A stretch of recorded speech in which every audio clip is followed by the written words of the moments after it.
Another day, another vlog. Hello mga kamaniac!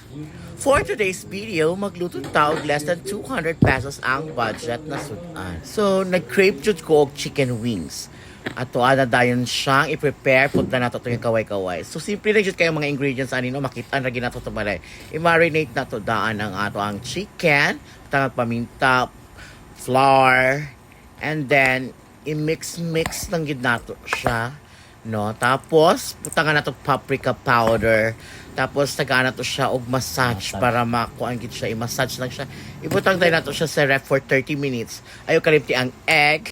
Kung andam na ang tanan, inito na rin na to atong kalaha para magsugod na taog prito. Dili jud nato siya biyaan kay para di siya masunog.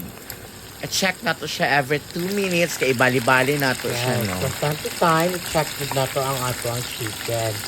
So bakit masunog siya? Pag golden brown na siya, ako na siya.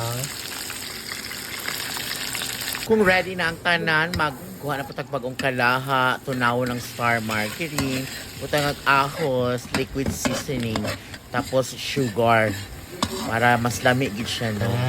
Then voila! Mauna na sa tanan. Gusto tira lang po ito mga video, manihap po na taninyo. Salamat kayo sa inyong pagtanaw. Bye!